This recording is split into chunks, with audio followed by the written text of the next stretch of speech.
I was a customs officer. I had a badge, gloves, the right to say no, and to close the door. My job was to notice the excess, to catch what was suspicious. But one day I saw a box, small, unmarked. Inside were ampules, banned here, but saving lives where the pharmacies are empty. I could have stopped it. Instead, I looked away. Now I don't know who I've become, a traitor to my oath or someone's salvation. If this story resonated with your soul, click subscribe and let me know in the comments which city or country you're listening from. I'm truly curious to know where you're tuning in from. My name was Linda Scott. I was 42 years old, a senior customs officer stationed at a modest border crossing between Texas and Mexico. It wasn't one of the big, bustling terminals that made the news or saw diplomatic visits. Ours was a quieter, dustier post, rows of faded orange cones, cameras that buzzed and blinked, a prefab office with a coffee machine that hadn't worked in months. The wind there carried sand and silence. It got into your boots, your hair, your teeth, the kind of place where you learned quickly to keep your head down and your paperwork tight. I had worked that line for over 15 years, long enough to see all the tricks: hidden compartments in car seats, false bottoms in boxes of mangoes, suitcases with double linings, engines packed with pills, children used as distractions. I was good at my job. I didn't get flustered. I didn't miss things. My mind could cut through a lie before the sentence had finished forming. It wasn't cynicism. It was muscle memory. Each morning, I put on the same uniform, olive green, stiff at the collar, stitched with my name above the heart. I clipped my badge to my belt, pulled my hair into a knot, and stepped into the heat like I belonged there. I arrived before the sun had risen fully, when the light was still soft and the sky hovered between lavender and gold. I liked those few minutes before the checkpoint came alive, before the engines rumbled, before the line of cars stretched into the distance, before the radio crackled with instructions and warnings and names. The job was routine, and I liked it that way. I found comfort in the order, in the small rituals of control. Open the trunk, ask the questions, scan the barcode. Step aside, ma'am. Pull forward, sir. My voice was measured, my eyes steady. I carried gloves in my pocket and wore steel in my tone. People obeyed me. They feared me. I didn't crave power, but I respected its weight. Power could keep chaos at bay. Power could make you feel like you mattered. I lived alone. My marriage had ended quietly a decade earlier. No screaming, just the soft unraveling of two people who had nothing left to hold. My kids had grown and scattered. They called on holidays, sent photos of grandbabies I hadn't met. I didn't blame them. I wasn't much of a mother by the end. The job had swallowed me whole long before I noticed. But the job, at least, didn't leave. The job was always there. The station never changed. The same sun-scorched pavement. The same rhythm. Car, question, scan, decision. Some days I worked the inspection booth. Others I roamed with a clipboard and sharp eyes. I liked to be the final say, the one who nodded or shook her head, who pointed to the secondary inspection lane when something felt off. I trusted my gut. It had never failed me. There was pride in what I did. I believed in borders, not the politics, not the speeches, but the principle, the line between chaos and order, between safety and danger. We were the gatekeepers. We weren't perfect, but we were necessary. I knew the rules. The law was printed on laminated cards, hung in every room. We didn't deal in gray. We dealt in black and white. If it was unauthorized, it didn't pass. If it was undeclared, it was confiscated. It didn't matter if it looked innocent. It didn't matter if the person cried. We had seen too many lies wrapped in the cloth of desperation. There were moments, of course, that gnawed at the edges. A man trying to carry medicine for his sick wife, but lacking the right documentation. A mother with formula hidden in her bag, saying she couldn't afford it on the other side. Tears, pleadings, stories. I learned not to listen too closely. Empathy could get you in trouble. Compassion could cost you your job. I repeated this to myself often, not out of cruelty, but survival. We had a saying at the station, "Don't open the door you can't close again." I kept mine shut. Still, sometimes I found myself staring at the border fence at sunset, watching the wind stir the dirt into gold ribbons. I'd wonder how a line drawn in the earth could decide so much. Who eats, who suffers, who lives? But the questions were dangerous, so I tucked them away. Then one morning, it all began to shift. It started with a white van. Not uncommon. It pulled up just before the lunch hour, dust curling at its tires. The woman driving wore a plain shirt and thick glasses. Her hands trembled when she passed me her passport. I noticed that. It was the kind of thing you don't miss when you've spent 15 years watching faces lie. I asked her to open the back. Her voice caught when she said, "Of course." Inside were boxes, neatly stacked, plain, no labels. That wasn't unusual either. A lot of nonprofit vehicles came through with donations, school supplies, canned goods, used clothing. We were trained to be wary. Sometimes a Bible sat on top of a crate full of meth. But these weren't drugs. In one of the boxes, the seal had cracked open slightly. Inside were small vials, amber glass, white labels with long pharmaceutical names. Not FDA approved. I knew that instantly. Some of them I recognized from interdiction reports, experimental treatments, banned imports, compounds that had been pulled from trials for safety concerns. Unlicensed, unauthorized, illegal. I held one of the vials in my hand. It was cold. The woman's eyes were on me, not pleading, not bold, just still. It would have been easy. Press the call button, flag the report, detain and question, notify Central, document and destroy. That was what I was trained to do. That was what I always did. Instead, I placed the vial back in the box. I stepped aside. She drove on. I told myself I was tired, that it wasn't what I thought, that she'd return, and next time I'd follow protocol. But I knew the truth. In that moment, something inside me shifted, barely, but enough. A whisper in the machinery, a quiet crack, and once something cracks, it rarely stays contained. The line I had guarded for so long had moved, not on the ground, inside me. It began as a splinter lodged deep in my mind, a quiet irritation I couldn't shake. After that first van, after those vials passed through my gloved hands and into the wind beyond the checkpoint, I went home and stared at my ceiling for hours. The room smelled of coffee gone cold, my uniform hanging like a skin I'd stepped out of.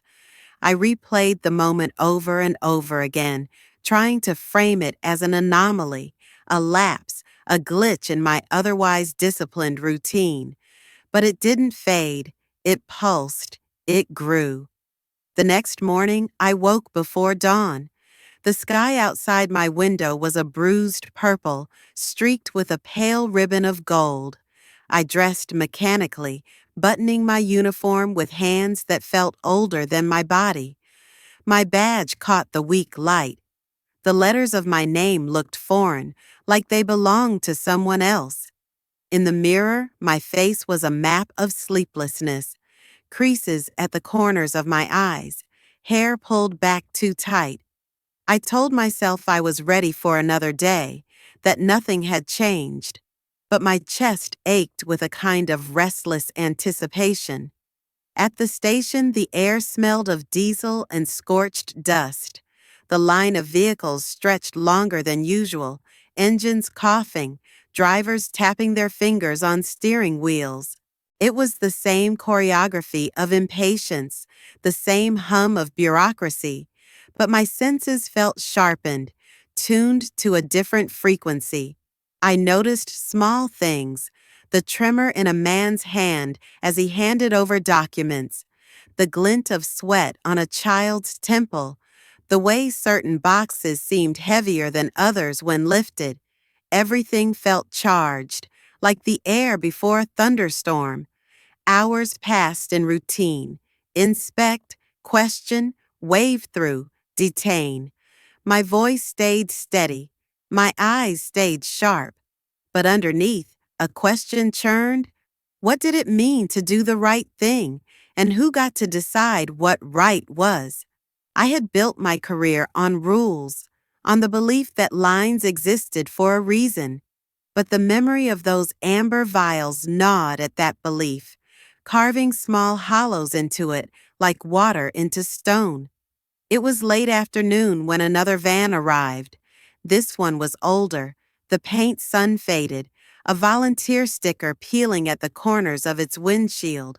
The driver was a man this time, lean, with sun-browned skin and a baseball cap pulled low.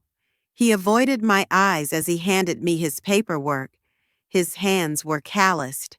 His shirt smelled faintly of antiseptic, like a clinic. I asked him to open the back. He hesitated for a fraction of a second before pulling the latch. Inside were boxes stacked high, secured with rope. Again, no labels. Again, that subtle sense of something hidden, yet not disguised. I cut one of the ropes, peeled back the flaps of a box. Inside, more vials, more bottles, some wrapped carefully in newspaper. Names I didn't recognize but could guess at. Rare drugs, experimental therapies, unapproved imports. I felt the weight of the scanner in my palm.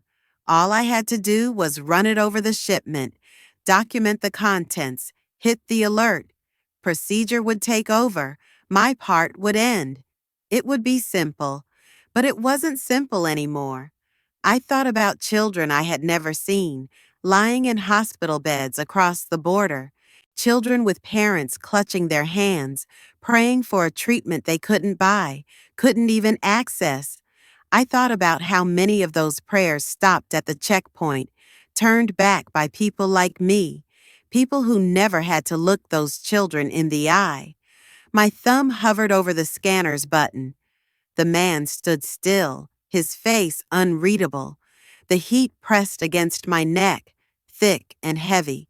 The radio at my hip crackled with a colleague's voice, but I barely heard it. All I could hear was my own pulse, a steady drum. Then, without letting myself think, I lowered the scanner. I resealed the box. I told him to go. He nodded once, almost imperceptibly, and drove away.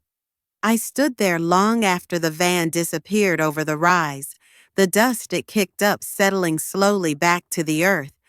My gloves felt too tight. My badge felt heavier than before. The sun dipped lower, casting long shadows across the checkpoint. Everything looked the same, but nothing was. That night, I couldn't eat. I sat at my kitchen table, staring at a plate of food gone cold. My hands were clasped, knuckles white. In the quiet hum of my refrigerator, I heard echoes of all the things I had built my life on: order, law, procedure, crack and shift, like ice breaking on a river. I had crossed something, but not the kind of line I patrolled. This was a boundary inside myself, an invisible one I hadn't known existed until I stepped over it. In the days that followed, it became a rhythm. Certain vehicles began to stand out. a dented van with faded logos, a small SUV with clinic flyers taped to the dashboard, faces I recognized, eyes that flicked to mine with a kind of cautious gratitude. They never spoke, and neither did I, but an unspoken understanding formed in the space between our silences. My inspections grew faster, my glances shorter. I learned to read boxes by their weight, to recognize the faint chemical scent of cold glass hidden under layers of cardboard. At night, I researched the names I remembered from labels glimpsed too quickly. I sat in the glow of my laptop, reading medical articles about diseases I couldn't pronounce, about treatments banned here but hailed elsewhere as miracles. Photos of children with hollow cheeks and bright eyes filled my screen. I closed the laptop and stared at the darkness, feeling the edge of a world I had never stepped into, but now felt complicit in. I told myself I was still an officer, that I hadn't truly broken the law, that looking away was different from acting. But each time I let a van pass, that thin thread of self-justification frayed a little more. It wasn't about fatigue anymore. It wasn't even about mercy. It had become a choice, deliberate and repeated. One afternoon, as the sun burned white over the checkpoint, I caught my reflection in the window of the booth. The uniform looked the same. The badge still shone. But the eyes staring back at me were someone else's, someone standing between two worlds, no longer fully in either. I had always believed the border was a line on the ground, but now I understood. The first boundary I had crossed wasn't at the checkpoint. It was inside me, a quiet threshold between the person I had been and the one I was becoming. It became a pattern, though no one spoke of it. There were no words, no handshakes, no coded phrases slipped between customs declarations, just looks, brief, flickering, and the shared understanding that passed like static in the air. I didn't know their names, they didn't know mine, and yet we saw each other. The vans came irregularly, never on the same day of the week, never at the same hour, sometimes early morning, when the light was still cool and the dust hadn't risen from the ground, sometimes late afternoon, when the sun burned long shadows across the asphalt and the checkpoint shimmered with heat. The vehicles changed, different makes, different plates, but they had a feel, a weight, a rhythm I recognized now in the way they moved toward my booth, deliberate but unhurried. Inside, the boxes were always the same, plain, taped, unmarked. Occasionally a barcode, occasionally nothing. Occasionally a fragile sticker peeling at the edges, like an afterthought. I rarely opened them anymore. If I did, I moved slowly, carefully, and always stopped just short of revealing too much. A corner of packing foam, a glimpse of a glass ampule, a label in a language I couldn't read but had come to understand. They never begged, they never asked, and that, more than anything, is what made it bearable. Because if they had asked, I might have had to say no. I might have had to hear the story. The child in a rural clinic, the mother sleeping on a hospital bench, the diagnosis that came too late, and the medicine that arrived just in time. I didn't want to hear it, not because I didn't care, but because I already cared too much. My silence was my currency. My gloved hands, waving them forward without inspection, became a quiet signature on a contract no one ever wrote. The other officers didn't notice or pretended not to. We all had our habits, our shortcuts. Everyone turned a blind eye to something. A little cash undeclared. A bottle of liquor slipped past. A smile exchanged where suspicion should have been. In a job like ours, discretion wasn't always about doing less. Sometimes it was about knowing what mattered. I began keeping small notes in my coat pocket, names of the medications I saw, scribbled quickly during shift change, or jotted down from memory on receipts and old grocery lists. At home, I researched them. Late at night, with the television humming in the background, I read articles and watched documentaries. Some of the drugs were experimental, unapproved in the States but available elsewhere. Others had been pulled from shelves after rare side effects, but all of them, every single one, had stories attached. Patients who had recovered, children who had lived longer than expected, families who had bought more time. It wasn't the legality I obsessed over, it was the ethics, the brutal calculus of access. What was allowed, what was denied, who got to decide. The FDA approvals, the pharmaceutical lobbying, the cost-benefit analyses that reduced real people to case numbers and insurance codes. I was part of that system. I had enforced its boundaries with pride for years.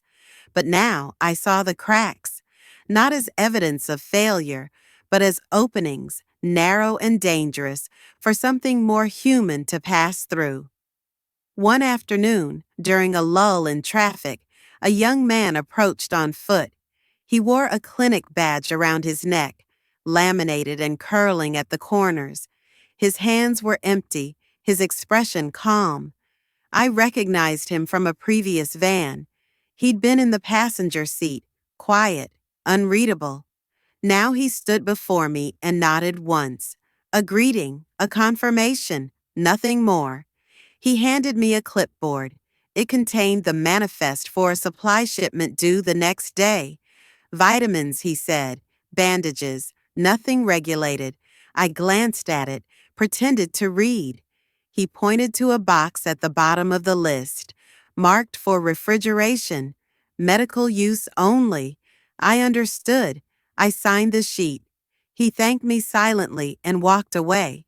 It was the first time I had actively helped, not just looked away, not just delayed or avoided, but participated.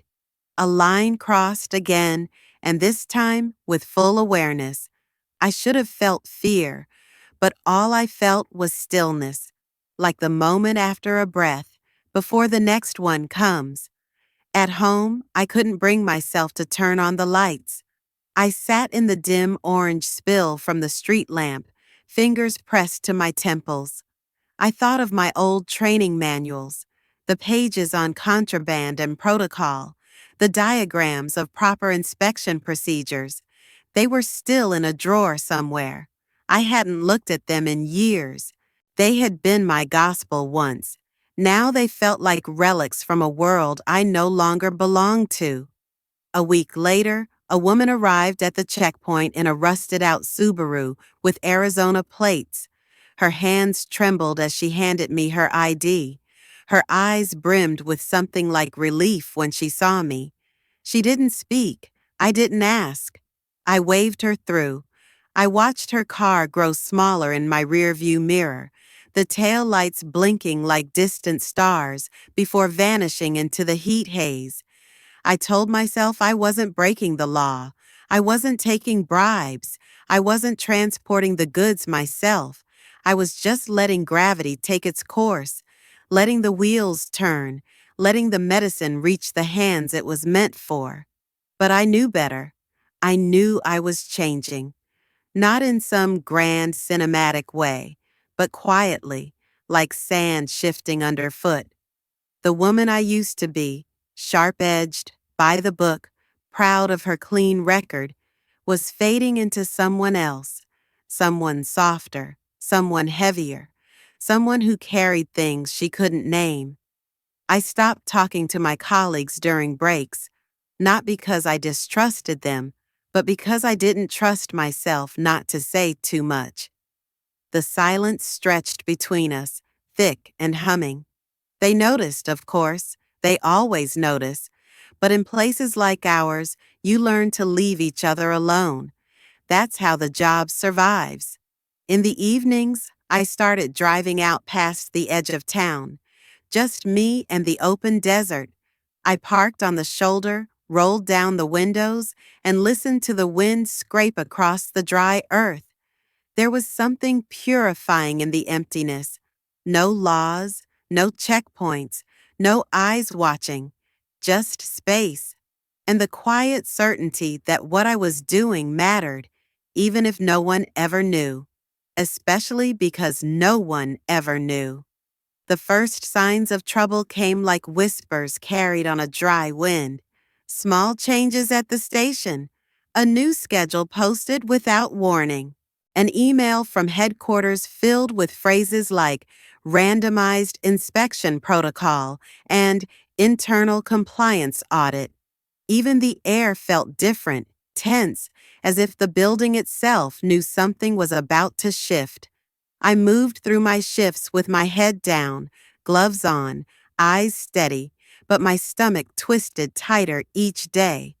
Silence had been my shield for months. Now it began to feel like a trap. A new supervisor arrived in late March. His name was Blake, but everyone called him Sir before he even asked. He was younger than me, clean cut, with the kind of sharp eyes that measured more than they revealed. He walked the line like he was auditing the earth itself, clipboard in hand, jotting notes no one could see. The old officers stiffened when he passed. The younger ones tried to impress him. He moved like someone sent to rearrange a machine that had run too smoothly for too long. I noticed him noticing me. Not overtly, not with confrontation, but with that quiet, deliberate scrutiny that crept in like a draft under a closed door. He lingered near my lane when certain vehicles approached. He asked casual questions about my process. He smiled too often, like someone waiting for a confession. I answered with the same measured tone I'd used for years, but my palms began to sweat under the latex of my gloves. The vans still came. Fewer now, more careful. Different drivers, different routes. The unspoken agreement continued, but the edges frayed. I felt eyes on me from places I couldn't name. Cameras, colleagues, ghosts. Each time I waved a shipment through, my heart thudded louder, my breath shallower. Yet I kept doing it. Not because it was habit now, but because to stop felt like betrayal, not of rules, but of the invisible lives tied to those boxes. I had crossed too many lines to retreat without leaving bodies behind. One afternoon, the radio at my hip crackled with a request to report to the internal inspection office. My shift had just ended. The sky outside was a fierce blue, the heat pressing against the windows like a hand. In the small office, I found Blake sitting behind a desk with two other officials. Their expressions were neutral. A manila folder lay open in front of them. Inside were photographs, grainy monochrome stills from security cameras, vans, boxes, faces, and me, always me, glancing away, not scanning, waving them forward. They didn't accuse.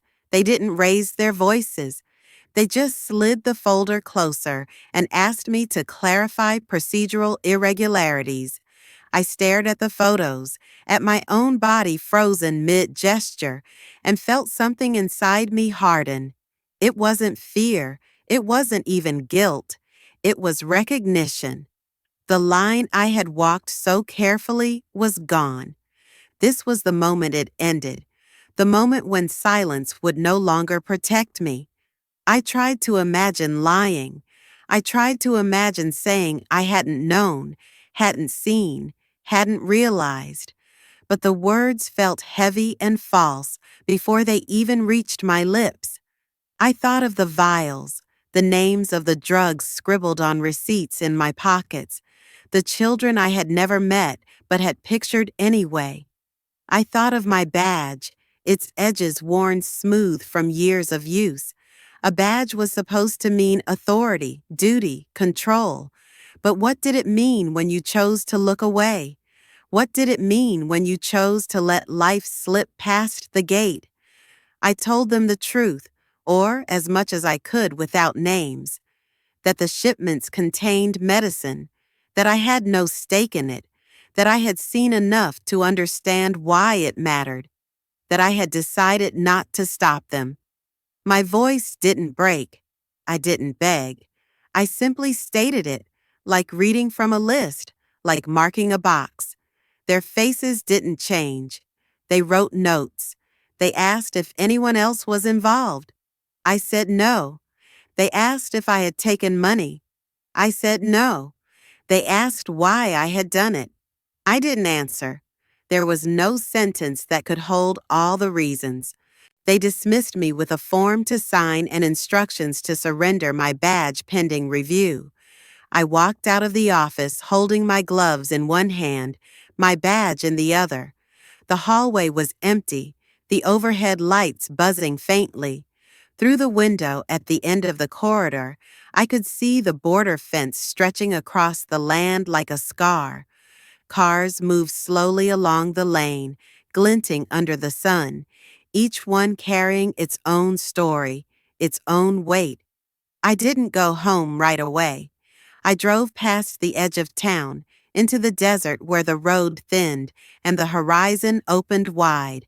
I parked on the shoulder and sat with the engine off, the heat rolling in through the open windows. My hands trembled on the steering wheel.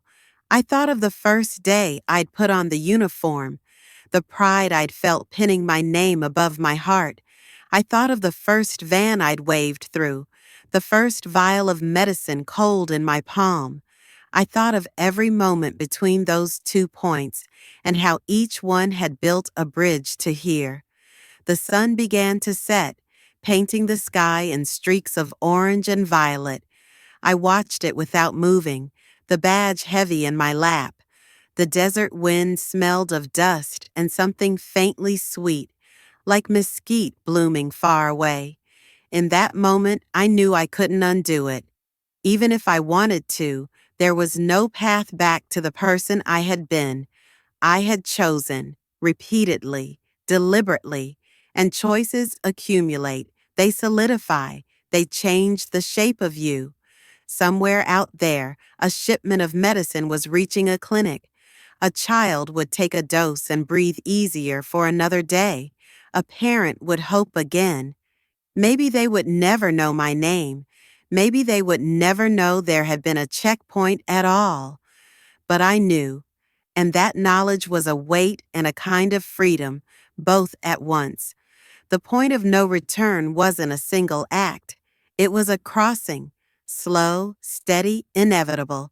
By the time you realize you've stepped over it, you're already on the other side. After they took my badge, everything became quiet in a way I wasn't prepared for. Not the silence of peace or relief, but an absence of rhythm, of identity, of motion.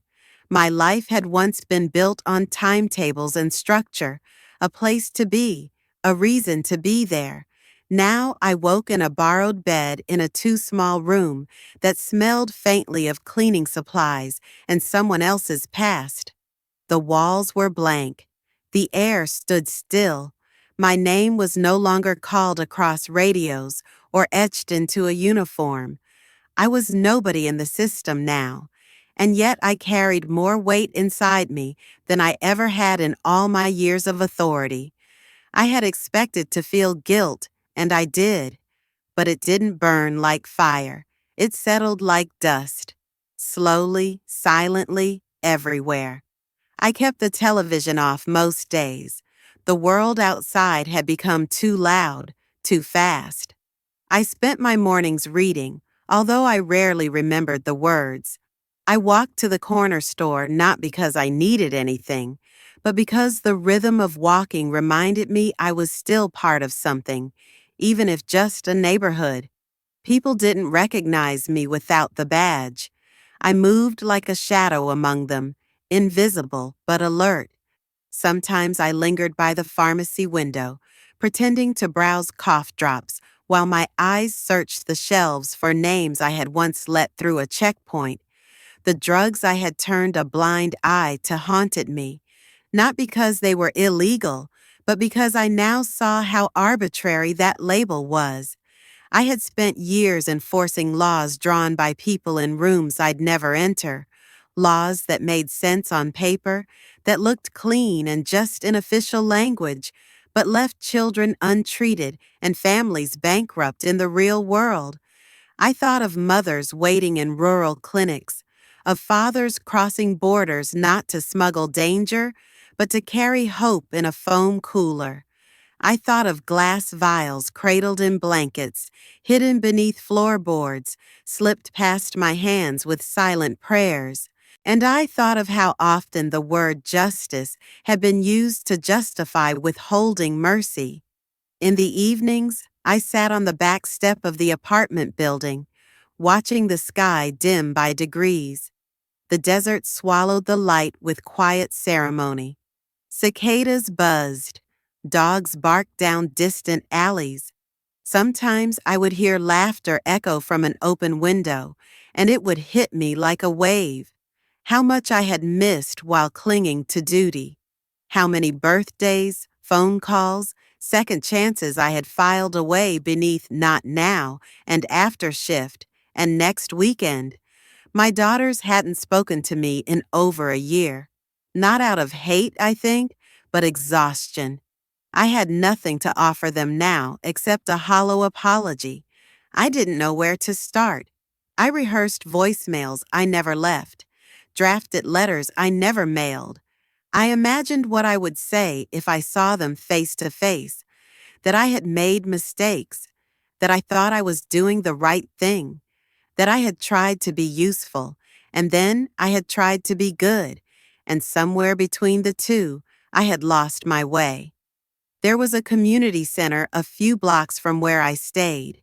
It served as a clinic on Wednesdays. One afternoon, I wandered inside. The woman at the desk was young, kind-eyed, and didn't ask too many questions. I said I used to work at the border, that I wanted to help, that I knew how to organize, to screen, to keep things moving. She hesitated for a moment, then nodded toward a stack of boxes in the back. "Start there," she said. That first day, I sorted bandages. The next, I filed forms. Eventually, they let me assist with intake, taking blood pressures, recording symptoms, translating broken Spanish into broken English. The pace was frantic. Supplies were always short, but no one complained. They made do. They looked at patients with gentleness, not suspicion. And for the first time in years, I felt useful again, not because I was enforcing something, but because I was easing something. There was a boy who came in with his mother, maybe 6 years old, pale and sweating. She handed the nurse a small paper bag containing medication. The label was in a language I recognized from the shipments I'd once let through. I froze. The nurse glanced at me, and I nodded, just slightly. "It's okay," I said. "I've seen this before." That night, I cried for a long time, not out of shame, but because the world had circled back, because the choices I had made in secret were standing in front of me now, alive and breathing.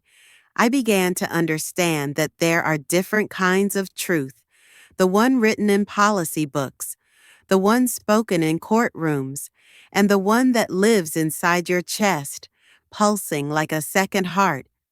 I used to believe the first truth was the strongest. Now I wasn't so sure. One day, a woman I recognized from the vans came into the clinic. Her hair was shorter, her face leaner, but her eyes were the same. She didn't look surprised to see me. We exchanged no words. She just handed me a clipboard and went back to work.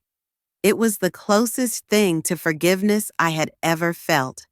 Sometimes I wondered if I had done the right thing in the long run.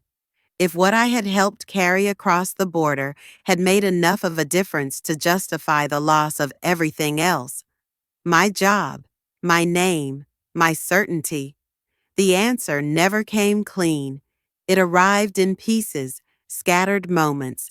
A child laughing in a waiting room, a father gripping a test result, a mother saying thank you without saying it. That was my new truth. No longer one drawn in black ink on government paper, but one whispered in the language of small acts, of resistance born not of anger, but of care, of a quiet rebellion that left no scars but changed the course of someone else's suffering. The law had made me a gatekeeper. My conscience had made me a witness. My choice had made me an accomplice. But this was something else entirely. This was redemption with no parade. This was penance with no prison. This was another truth, and it was mine. Freedom didn't feel the way I thought it would. It didn't arrive with a sunrise or the sound of a gavel or a set of keys handed over with a nod. It came gradually, like fog lifting in slow swirls from the surface of a lake, soft, reluctant, leaving behind the chill of what had once covered everything. I wasn't behind bars. No one had shackled my hands or locked me in a cell. But I had been sentenced in other ways. Quieter, less visible, but no less permanent. My name no longer opened doors. My resume was a red flag. My silence had once protected me, but now it isolated me. The world had moved on without me, and I stood at its edge, trying to learn how to walk without the weight of a uniform, without the script I had memorized over 2 decades of service. I rented a small apartment with thin walls and yellowed blinds that refused to stay straight. My neighbors didn't ask questions. They nodded in the hallway, shared the occasional wave, but left me alone. I appreciated it. I wasn't ready to explain who I had been, or what I had done, or why I sometimes stared out the window for hours, watching people pass below like a film I no longer had a role in. I got a part-time job at a supply warehouse, not medical, not federal, just boxes and numbers and silence. No one asked why a woman my age was scanning barcodes at midnight or why her hands trembled when they brushed against cold cardboard. I moved through the aisles like a ghost, stacking, sorting, moving forward one task at a time. The quiet was both punishment and comfort. I didn't mind it. But guilt, I learned, was not a single emotion. It was layered, shifting, patient. It didn't scream. It whispered. It reminded me of the badge I once polished every morning, the oaths I had taken, the rules I had broken. It sat beside me when I drank my morning coffee. It walked with me to the bus stop. It followed me into sleep, curling at the edges of my dreams. There were nights when I would wake up gasping, heart hammering, dreaming of sirens that never came, of lights flashing in rearview mirrors, of hands reaching for mine across a steel table, and sometimes, worse still, I dreamed of children, faces I'd never seen, eyes hollowed by illness, hands gripping medicine I had let through in silence. In those dreams, they never spoke. They just looked at me, as if they were trying to decide whether to thank me or condemn me. I avoided the border. I took long detours to stay away from that road. It wasn't fear, it was reverence, like avoiding the house where you once made a choice that reshaped the rest of your life. That place held too much of me, too much of who I had been and who I could no longer pretend to be. The clinic where I volunteered on weekends welcomed me back, in time. They never asked why I had disappeared for a while. The woman at the front desk greeted me with a soft nod, and I slipped into the rhythm of helping again. I sorted supplies. I took vital signs. I translated when needed. No badge, no authority, just service. One Saturday, a mother brought in her son, thin, coughing, pale. She handed over a package of medicine with foreign labels. The nurse looked at me, uncertain. I recognized the drug immediately. I nodded, said it was okay, that I had seen it used before. The mother didn't speak English, but she touched my hand as she passed. Her grip was firm. She looked into my eyes with something I hadn't felt in a long time. Trust. I didn't deserve it, but I accepted it. That night, I walked home in the rain. The sky had opened suddenly, soaking the streets, washing the heat off the concrete. My clothes clung to my skin. The water seeped into my shoes. And still, I didn't hurry. I let it fall. I let it rinse the dust off my shoulders, the years off my back.